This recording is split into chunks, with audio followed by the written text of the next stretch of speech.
Here are 25 things I have learned now that I am 30. Mind you, these are things that I've always known, but I would rather say now that I really abide to them than I was before. Like now, they really make sense to me, and I truly believe in them than before. So let's get right into it. If you're coming across my videos for the very first time, my name is Florence, and this is my YouTube channel. So yeah, let's get right into 25 things that I would like to share with you now that I am 30. Number one would definitely be patience is virtue. I know most of us have heard this thing a lot, but the more you hear it, the more it feels like, oh, it's probably cliches, old-fashioned. My dear, patience is indeed a virtue. If I tell you guys the amount of situations that I've escaped, or things that were planted to hurt me, or just in general, that patience has saved the day every time, I'll definitely lose count. So yeah, patience is a virtue. Number two, anything you say today would definitely hurt you in the future.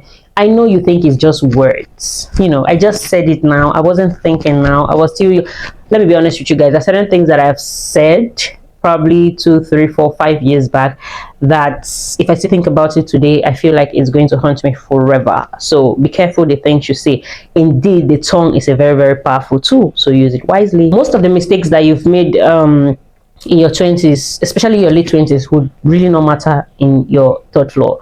This is the third point, obviously. So most of the mistakes you're killing yourself over right now, that you feel like, oh, why did I make this mistake, most of them will not matter in your third floor. Number four is definitely you keeping most of the things that you hold dear to yourself personal. Nobody has to know about things that you consider personal. If you think something is personal, let it stay personal. Which takes me to the fifth point. If it's a secret, nobody has to know. If there's anything that you told somebody in secrecy and you say, oh, this thing is a secret, don't tell anybody. If you could not trust yourself to hold on to that particular secret, why are you trusting somebody else to hold on to it? If it's a secret, you should literally die with it. Number six, sex is overrated. Yeah, I said it. And you have to believe me, coming from somebody that has a very high libido.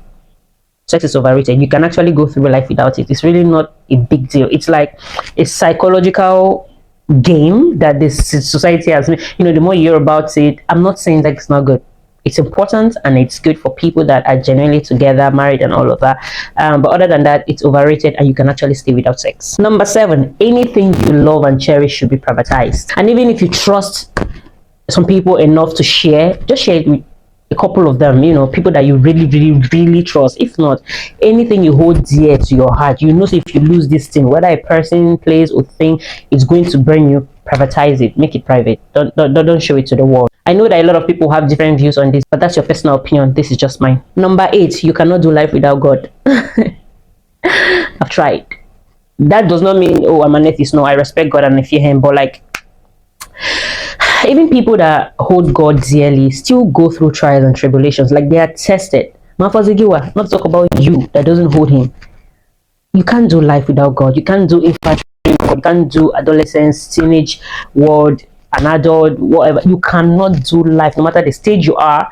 You can't do it without God. So try and have a relationship with God, or whatever it is you believe in. Number nine, do not judge. In fact, never judge. We all probably do this, and we may not be stopping anytime soon. I'm talking about the being judgmental, because it just happens. I feel like it's like a human nature thing, but consciously be awoken to not judge people. It will just happen. Like I said, sometimes we try to hold it back and not really judge people, but it will just happen. So consciously try not to judge people, because it can actually happen to you. It's something never they do you. Advice got is sweet for your mouth. So yeah. Number 10, after God is money. Go out and make money. Leave that your boyfriend house, go find money. Leave that your girlfriend house, go find money. Never be too comfortable that the sole provision is coming from somebody. Go and make money, no matter how small. Like I earlier said, after God, now money. The things that money is going to save you from, no matter how small, the bullshit that you're not going to experience just because you have your own prestige and you have your own finances together. There are a lot of things that you're going to escape. So go and make money. Number 11, I cannot date or marry a man in his 30s. They're not for me. Currently in my life, remember, these are personal opinions. You guys will probably be like, I don't care. Right now, I'm not interested in men in their 30s. That age bracket. We have fools at 40, 50, 67, and we have people that are so wise even at 22. I'm fully aware, but you see that age bracket, a man in his 30s, they're not for me. Number 12, quit alcohol if you can, or at least reduce the quantity intake. reduce it drastically. This one will be memo is going to help you exponentially. In fact, it's going to help you in ways that you never ever expected it to help you. Drink more water. H2O is good. If you can quit alcohol, do it. If you can't, drink it occasionally, as in occasionally. Number 13, stop eating like a thief. The body goals that you want in your 30s will totally depend on what you've been eating in your late 20s. The body goals you want in your 40s totally depend on what you've been eating in your late 30s, and so on and so forth.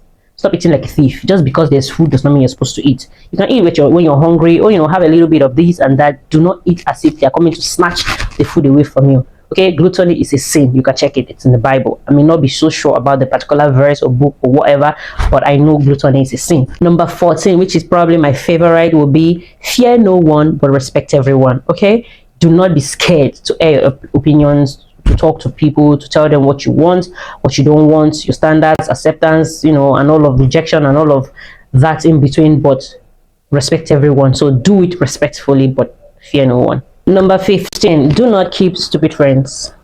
Come on now, you don't need a crowd. But if you are a crowd person, that's fine. But you don't need a crowd to survive. Trust me. The older you get, the more you realize you don't really need a crowd. So stop keeping stupid people around you. Except, of course, you're a stupid person then. Best of the same feather. Exactly. Number 16, by all means, avoid everyone and anyone who triggers parts of you that has been healed. If you know you're somebody that is probably temperamental and you've worked over the years to control that, you don't easily go off anymore on people. Avoid people that will trigger that side of you. If you know you're somebody that quit smoking, you've been sober or quit drinking and all of that, avoid people that trigger you to go back to that lifestyle. So avoid people that trigger you to do the things that you've worked so freaking hard to outgrow them. Avoid them. Number 17, your ex shouldn't be your enemy, neither should they be your friend. Do with that information whatever you please. Number 18, forgive people even when they haven't apologized to you. You're gonna help your mental health, you're gonna help your sanity, you're gonna help your overall well-being as an individual when you forgive people that hurt you but have not even apologized. Forgive them for your sake, not for them. Number 19, apologize and take accountability when you are the one that has been hurting people.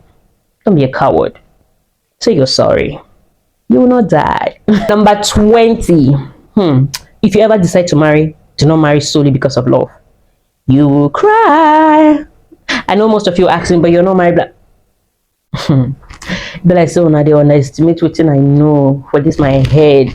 But yeah, if you ever decide to marry, because obviously there are people that it's inevitable for them, they probably would never get married out of choice or out of life.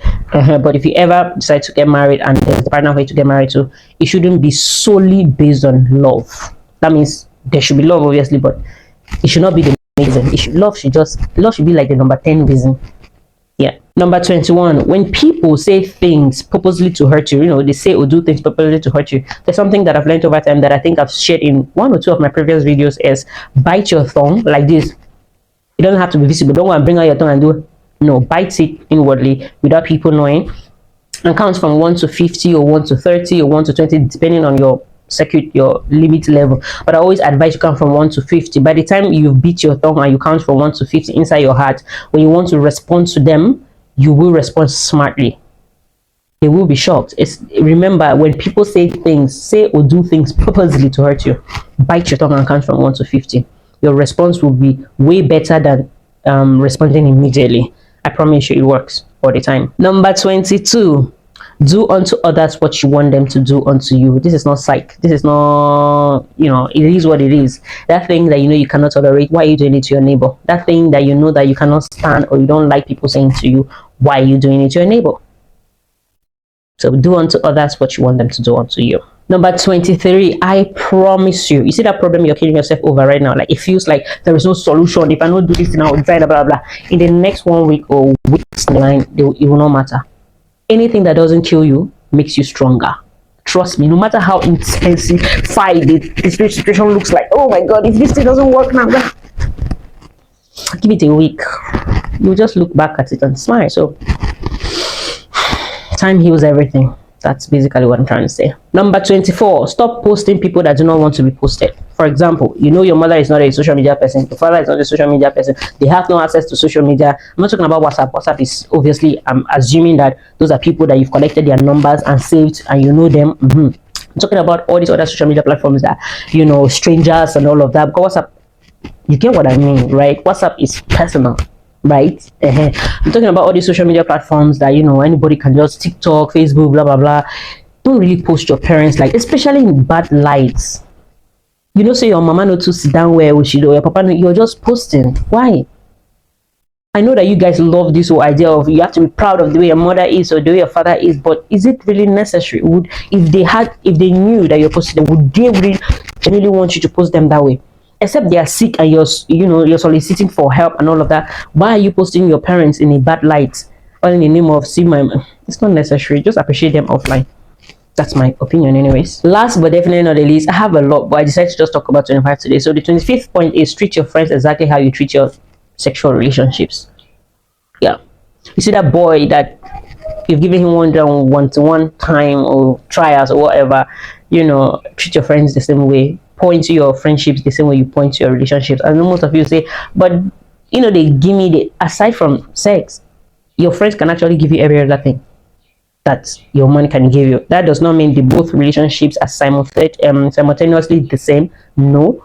But the point is, friendships require emotional stability, require physical or virtual presence, requires, like, you just have to pour into your friends the same way you pour into relationships. If not, it's going to crash. So yeah, if you're not yet subscribed to my YouTube channel, do that ASAP. Have an amazing day.